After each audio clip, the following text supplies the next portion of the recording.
Om Shanti. Good morning. बाबा के महावाक्य सुनते हैं।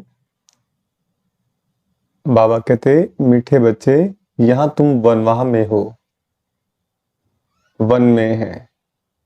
अच्छा अच्छा पहनना खाना यह शौक तुम बच्चों में नहीं होना चाहिए। पढ़ाई और कैरेक्टर पर पूरा पूरा ध्यान दो। पर्सन ज्ञान रत्नों से सदा भरपूर रहने का साधन क्या है? ज्ञान रत्नों से सदा भरपूर रहने का साधन क्या है? उत्तर, दान। जितना जितना दूसरों को दान करेंगे उतना स्वयं भरपूर रहेंगे। सियाने वह जो सुनकर धारण करे और फिर दूसरों को दान करें। बुद्धि रूपी झोली में अगर छेद होगा तो बह जाएगा, धारणा नहीं होगी। इसलिए कायदे अनुसार पढ़ाई पढ़नी है। 5 विकारों से दूर रहना है, रूप बसंत बनना है। ओम शांति। रूहानी बाप रूहानी बच्चों को समझाते हैं। रूहानी बाप भी कर्मेंद्रियों से बोलते हैं, रूहानी बच्चे भी कर्मेंद्रियों से सुनते हैं। यह है नई बात। दुनिया में कोई मनुष्य ऐसे कह न सके। तुम्हारे में भी नंबरवार पुरुषार्थ अनुसार समझाते हैं। जैसे टीचर पढ़ाते हैं तो स्टूडेंट का रजिस्टर शो करता है। रजिस्टर से उनकी पढ़ाई और चलन का पता पड़ जाता है। मूल है ही पढ़ाई और कैरेक्टर। यह है ईश्वरीय पढ़ाई जो कोई पढ़ा ना सके। रस्ता और रचना के आदि मध्य अंत की सृष्टि चक्र की नॉलेज है। यह कोई भी मनुष्य सारी दुनिया में नहीं जानते। ऋषि मुनि आदि ऋषि मुनि जो इतने पढ़े लिखे अथॉरिटी हैं, वह प्राचीन ऋषि मुनि खुद कहते थे कि हम रास्ता और रचना को नहीं जानते। बाप ने ही आकर पहचान दी है, गाया भी जाता है। यह है कांटों का जंगल। जंगल को आग जरूर लगती है, फूलों के बगीचे को कभी आग नहीं लगती, क्योंकि जंगल सारा सूखा हुआ है। बगीचा हरा होता है, हरे बगीचे को आग नहीं लगती। बाबा की याद में रहेंगे, भीतर हमारे हरी होगा तो हरियाली रहेगी। बाबा की याद में रहेंगे तो हरियाली रहेगी, फूलों की तरह महकते रहेंगे। तो आग माना काम की आग, क्रोध की आग, लोभ मोह अहंकार विकारों की अग्नि हमें जला नहीं सकेगी। बगीचा हरा होता है, हरे बगीचे को आग नहीं लगती, सूखे को आग झट लग जाती है। यह बेहद का जंगल। इनको भी आग लगी थी, बगीचा भी स्थापन हुआ था। तुम्हारा बगीचा अब गुप्त स्थापन हो रहा है। तुम जानते हो हम बगीचे के फूल खुशबूदार देवता बन रहे हैं। उसका नाम है ही स्वर्ग। अब स्वर्ग स्थापन हो रहा है। वंडर है। तुम कितना भी लोगों को समझाते हो, परंतु किसकी बुद्धि में बैठता नहीं है। जो इस धर्म के नहीं होंगे उनकी बुद्धि में बैठेगा भी नहीं। एक कान से सुनेंगे, दूसरे से निकाल देंगे। सतयुग त्रेता में भारतवासी कितने थोड़े होंगे, फिर द्वापर कलयुग में कितनी वृद्धि हो जाती है। वहां 1-2 बच्चे, यहाँ 4-5 बच्चे तो जरूर वृद्धि हो गई। भारतवासी ही अब हिंदू कहलाते हैं। वास्तव में देवता धर्म के थे और कोई भी धर्म वाला अपने धर्म को नहीं बोलता। यह भारतवासी ही भूल गए हैं। देखो इस समय कितने ढेर मनुष्य हैं। इतने सब तो ज्ञान आकर नहीं लेंगे। हर एक अपने जन्मों को भी समझ सकते हैं। जिसने पूरे 84 जन्म लिए होंगे वह जरूर पुराने भक्त होंगे। तुम समझ सकते हो कि हमने कितनी भक्ति की है। थोड़ी की होगी तो ज्ञान भी थोड़ा ही उठाएंगे और थोड़ों को समझाएंगे। बहुत भक्ति की होगी तो ज्ञान भी बहुत उठाएंगे और बहुतों को समझाएंगे। ज्ञान नहीं उठाते तो समझा भी कम सकते, इसलिए उन्हें फल भी थोड़ा मिलता है। हिसाब है ना। बाप को एक बच्चे ने हिसाब निकाल भेजा तो इस्लामियों के इतने जन्म, बौद्धियों के इतने जन्म होने चाहिए। बुद्ध भी धर्म स्थापक है, उनके पहले कोई बुद्ध धर्म का था नहीं। बुद्ध की सोल ने प्रवेश किया, उसने बुद्ध धर्म स्थापन किया, फिर एक से वृद्धि होती है, वह भी एक प्रजापिता है। एक से कितनी वृद्धि होती है। तुमको तो राजा बनना है नई दुनिया में, यहाँ तो वनवाह में हो। किसी चीज का शौक नहीं रहना चाहिए। हम अच्छे कपड़े पहने, हम अच्छे कपड़े आदि पहने, यह भी देह अभिमान है। जो मिला सो अच्छा। यह दुनिया की थोड़ा समय है। ये दुनिया क्या है? थोड़ी समय है। यहाँ अच्छा कपड़ा पहना, वहां फिर कम हो जाएगा।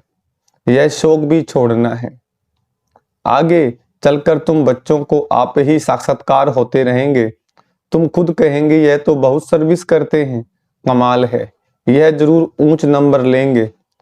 फिर आप सामान बनाते रहेंगे। दिन प्रतिदिन बगीचा तो बड़ा होने का है। जितने देवी देवता सतयुग के व त्रेता के हैं, वह सब गुप्त यहाँ ही बैठे हैं, फिर प्रत्यक्ष हो जाएंगे। अभी तुम गुप्त पद पा रहे हो। तुम जानते हो हम पढ़ रहे हैं मृत्यु लोक में पद अमरलोक में पाएंगे। ऐसी पढ़ाई कभी नहीं देखी, यह वंडर है। पढ़ना पुरानी दुनिया में, पद पाना नई दुनिया में। पढ़ाने वाला भी वही है जो अमरलोक की स्थापना और मृत्यु लोक का विनाश कराने वाला है। तुम्हारा यह पुरुषोत्तम संगम युग बहुत छोटा है। इनमें ही बाप आते हैं पढ़ाने के लिए। आने से ही पढ़ाई शुरू हो जाती है। जैसे ही शिव बाबा आते हैं ब्रह्मा बाबा के तन में, तो बाबा क्या करते हैं? संगम युग लग जाता है और हम बच्चों को बाबा मनुष्य से देवता बनाने की पढ़ाई पढ़ाते हैं, राजयोग की विद्या देते हैं। तब बाप कहते हैं लिखो शिव जयंती सो गीता जयंती। इनको मनुष्य नहीं जानते, उन्होंने श्री कृष्ण का नाम रख दिया है। अब यह भूल जब कोई समझे, कितने बड़े बड़े आदमी म्यूजियम में आते हैं, ऐसे नहीं कि वह बाप को जानते हैं, कुछ नहीं। इसलिए बाबा कहते हैं फार्म भराओ तो पता लगे कि कुछ सीखा है। बाकी यहाँ आकर क्या करेंगे? जय साधु संत महात्मा के पास आते हैं, यहाँ वह बात नहीं। इनका तो वही साधारण रूप है, ड्रेस में भी कुछ फर्क नहीं, इसलिए कोई समझ नहीं सकते हैं। समझते हैं यह तो जोहरी था। ब्रह्मा बाबा के लिए बात चल रही है। पहले था विनाशी रत्नों का जोहरी, अभी बने हैं अविनाशी रत्नों का जोहरी। तुम सौदा भी बेहद के बाप से करते हो। जो बड़ा सौदागर, जादूगर, रत्नागर है, तो हर एक अपने को समझें कि हम रूप बसंत हैं, हमारे अंदर ज्ञान रत्न लाखों रुपए के हैं। इन ज्ञान रत्नों से तुम पार्थ बुद्धि बन जाते हो, यह भी समझने की बात है। कोई अच्छे सियाने हैं जो इन बातों को धारण करते हैं। अगर धारणा नहीं होती तो कोई काम के नहीं। समझो उसकी झोली में छेद है, बह जाता है। बाप कहते हैं मैं तुमको अविनाशी ज्ञान रत्नों का दान देता हूं। अगर तुम दान देते रहेंगे तो भरते रहेंगे, नहीं तो कुछ भी नहीं, खाली है। पढ़ते नहीं, कायदे अनुसार चलते नहीं। इसमें सब्जेक्ट बड़ी अच्छी है, 5 विकारों से तुमको बिल्कुल दूर जाना है। बाप ने समझाया है, यह जो राखी बंधन मनाते हैं वह भी इस समय का है, परंतु मनुष्य अर्थ नहीं जानते तो राखी क्यों बांधी जाती है। वो तो अपवित्र होते रहते, राखी बांधते रहते। आगे ब्राह्मण लोग बांधते थे, अब बहनें भाई को बांधती हैं खर्ची के लिए। वहां पवित्रता की बात नहीं, बड़ी फैशन वाली राखियां बनाते हैं। यह दिवाली दशहरा सब संगम के हैं। जो बाप ने एक्ट की है वह फिर भक्ति मार्ग में चलती है। बाप तुमको सच्ची गीता सुनाइए, लक्ष्मी नारायण बनाते हैं। अभी तुम फर्स्ट ग्रेड में जाते हो, सत्यनारायण की कथा सुनकर तुम नर से नारायण बनते हो। अब तुम बच्चों को सारी दुनिया को जगाना है। कितनी योग की ताकत चाहिए। योग की ताकत से ही तुम कलप कलप की स्वर्ग की स्थापना करते हो। योग बल से होती है स्थापना, बाहुबल से होता है विनाश। अक्सर ही दो हैं, अलफ और बे। अलफ माना अल्लाह, बे माने बादशाही। योग बल से तुम विश्व के मालिक बनते हो। तुम्हारा ज्ञान बिल्कुल ही गुप्त है। तुम जो सतो प्रधान थे वह अब तमो प्रधान बने हो। फिर सतो प्रधान बनना है। हर एक चीज नई से पुरानी जरूर होती है। कोई भी चीज है नई से पुरानी होती है। शरीर भी हमारा जब छोटे होते हैं तो बड़ा फ्लेक्सिबल होता है, धीरे धीरे बड़े होते जाते हैं तो फिर क्या होता है, उम्र बढ़ती जाती है तो फिर शरीर बूढ़ा होता चला जाता है। तो नई दुनिया में क्या नहीं होगा, पुरानी दुनिया में तो कुछ भी नहीं है। जैसे खोका, कहाँ भारत स्वर्ग था, कहाँ भारत अब नरक है। रात दिन का फर्क है। रावण बनाकर जलाते हैं परंतु अर्थ नहीं जानते। तुम अब समझते हो यह क्या क्या कर रहे हैं। तुम्हारे में भी कल अज्ञान था, आज ज्ञान है। कल नरक में थे, आज स्वर्ग में जा रहे हैं। रियल ऐसे नहीं जैसे दुनिया वाले लोग कहते हैं स्वर्गवासी हुआ। तुम अब स्वर्ग में जाएंगे तो फिर नरक होगा ही नहीं। कितनी समझने की बात है भी सेकंड की बात। बाप को याद करो तो विक्रम विनाश होंगे, यह सबको बताते रहो। बोलो तुम इन लक्ष्मी नारायण जैसे थे, फिर 84 जन्म लेकर यह बने हो।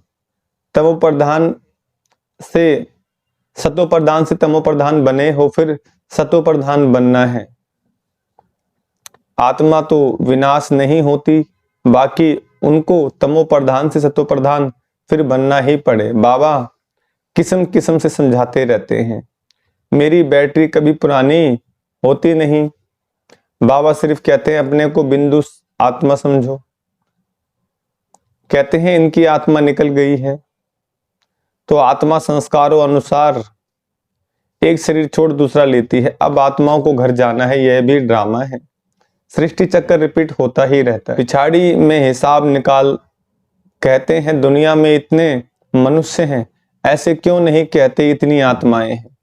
बाप कहते हैं बच्चे मुझे कितना भूल गए हैं, फिर सबका मुझे ही कल्याण करना है। तब तो बाप को पुकारते हैं, तुम बाप को भूल जाते हो।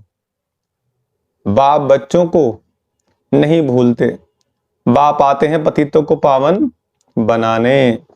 यह गौमुख, बाकी बैल आदि की बात नहीं। यह भाग्यशाली रथ है। बाबा तुम बच्चों को कहते शिव बाबा हमको श्रृंगारते हैं। यह पक्का याद रहे, शिव बाबा को याद करने से बहुत फायदा है। बाबा हमें इनके द्वारा ब्रह्मा द्वारा पढ़ाते हैं तो इनको नहीं याद करना है। सदगुरु एक शिव बाबा है, उस पर तुम्हें बलिहार जाना है। यह भी उन पर बलिहार गया ना। बाप कहते हैं मामेकम याद करो। बच्चे जाते हैं सतयुगी फूलों की दुनिया में। फिर कांटों में मोह क्यों होना चाहिए। 63 जन्म तो भक्ति मार्ग के शास्त्र पढ़ते पूजा करते आए हो। तुमने पूजा भी पहले शिव बाबा की है, तब तो सोमनाथ का मंदिर बनाया है। मंदिर तो सभी राजाओं के घर में थे, हीरे जवाहरात थे। पीछे आकर चढ़ाई की, एक मंदिर से कितना सोना आदि ले गए। जब मुस्लिम लोगों ने हमला किया, कहते हैं मोहम्मद गजनबी आया और कई बार लूट करके लेके गया। तो उस टाइम पे हमारे मंदिरों में बहुत अथाह धन संपत्ति थी, तो महलों में कितना होगा। तुम ऐसे धनवान विश्व के मालिक बनते हो। यह धनवान थे, विश्व के मालिक थे, परंतु इनके राज्य को कितना समय हो गया कोई को पता नहीं। बाप कहते हैं 5000 वर्ष हुए, 2500 वर्ष राज्य किया, बाकी 2500 वर्ष में इतने मठ पंथ आदि वृद्धि को पाते रहते हैं। तुम बच्चों को बहुत खुशी होनी चाहिए कि हमको बेहद का बाप पढ़ाते हैं। अथाह मिल्कियत मिलती है। दिखाते हैं सागर से देवता निकले, रत्नों की थालियां भरकर आए। अब तुमको ज्ञान रत्नों की थालियां भर भर कर मिलती हैं। बाप तो ज्ञान का सागर है, कोई अच्छी रीति थाली भरते हैं, कोई की बह जाती है। जो अच्छी रीति पढ़ेंगे पढ़ाएंगे वह जरूर अच्छा धनवान बनेंगे। राजधानी स्थापन हो रही है, यह ड्रामा में नूंद है। जो अच्छी रीति पढ़ते हैं उनको ही स्कॉलरशिप मिलती है, यह ईश्वरीय स्कॉलरशिप। अविनाशी वह है विनाशी। सीढ़ी बड़ी वंडरफुल है, 84 जन्मों की कहानी है ना। बाप कहते हैं सीढ़ी की इतनी बड़ी ट्रांसलाइट बनाओ जो दूर से बिल्कुल साफ दिखाई दे। मनुष्य देखकर वंडर खाएंगे, फिर तुम्हारा नाम भी बाला होता जाएगा। अभी जो फेरी पहनकर चक्कर लगाकर जाते हैं वे पिछाड़ी में आएंगे। उन्हें ज्ञान को सुनेंगे, अच्छा अच्छा कहेंगे, फिर कई दिन तक नहीं आते। बाबा कहते बाद में आएंगे वो। 2-4 बार फेरी पहनी, तकदीर में होगा तो जम जाएंगे। समा तो एक ही है, कहाँ जाएंगे। बच्चों को बहुत मीठा बनना है, मीठा तब बनेंगे जब योग में रहें। योग में रहेंगे, योग से ही कशिश होगी। जब तक कट माना जंक नहीं निकली होगी तो किसको कोशिश भी नहीं होगी, किसी को आकर्षण नहीं होगा। यह सीढ़ी का राज सब आत्माओं को बताना है, धीरे धीरे नंबरवार सब जानते जाएंगे। यह ड्रामा वर्ल्ड की हिस्ट्री ज्योग्राफी रिपीट होती रहती है। जिसने यह समझाया उसको याद करना चाहिए ना। बाप को ओमनी प्रेजेंट कहते हैं, लेकिन वहां तो ओमनी प्रेजेंट है माया, यहाँ है बाप, क्योंकि सेकंड में आ सकता है। तुमको समझना चाहिए कि बाबा इसमें बैठा ही है। करण करावन हार है ना, करता भी है कराता भी है। बच्चों को डायरेक्शन देते हैं, खुद भी करते रहते हैं। क्या कर सकते हैं क्या नहीं कर सकते हैं, इस शरीर में वह हिसाब करो। बाबा खाते नहीं वासना लेते हैं। अच्छा, मीठे मीठे सिकलदे बच्चों प्रति माता पिता बाप दादा का याद प्यार गुड मॉर्निंग। रूहानी बाप की रूहानी बच्चों को नमस्ते। हम रूहानी बच्चों की रूहानी बाप दादा को याद प्यार गुड मॉर्निंग और नमस्ते। धारणा के लिए मुख्य सार है। पहला पॉइंट, रूप बसंत बन अपनी बुद्धि रूपी झोली अविनाशी ज्ञान रत्नों से सदा भरपूर रखनी है। बुद्धि रूपी झोली में कोई छेद ना हो। ज्ञान रत्न धारण कर दूसरों को दान करना है। दूसरा, स्कॉलरशिप लेने के लिए पढ़ाई अच्छी तरह पढ़नी है, पूरा बनवा में रहना है, किसी भी प्रकार का शौक नहीं रखना है, खुशबूदार फूल बनकर दूसरों को बनाना है। वरदान, बातों रूपी बादलों को देख घबराने के बजाय सेकंड में क्रॉस करने वाले सिद्धि स्वरूप भव। वरदान का विस्तार, कई बच्चे शास्त्रवादियों की तरह बात बनाने में बहुत होशियार हैं। ऐसी बातें बनाते हैं जो सुनते ही बाप को हंसी आ जाती है, लेकिन दूसरे प्रभावित हो जाते हैं। यह अनेक प्रकार की व्यर्थ बातें व्यर्थ रजिस्टर का रोल बनाती रहती है, इसलिए इससे तीव्र उड़ान भरो। इनोसेंट बनो, बाप को देखो बातों को नहीं। ये बातें ही बादल हैं, इन्हें सेकंड में क्रॉस करने की विधि से सिद्धि स्वरूप बनो। स्लोगन, किसी भी बात में क्वेश्चन मार्क उठाना अर्थात व्यर्थ का खाता प्रारंभ करना। अव्यक्ति साइलेंस द्वारा डबल लाइट फरिश्ता स्थिति का अनुभव करो। अब अपने दिल की शुभ भावनाएं अन्य आत्माओं तक पहुंचाओ। साइलेंस की शक्ति को प्रत्यक्ष करो। हर एक ब्राह्मण बच्चे में यह साइलेंस की शक्ति है। सिर्फ इस शक्ति को मन से तन से इमर्ज करो। 1 सेकंड में मन के संकल्पों को एकाग्र कर लो, तब फरिश्ते रूप द्वारा वायुमंडल में साइलेंस की शक्ति के प्रकंपन फैल सकेंगे। अच्छा, ओम शांति।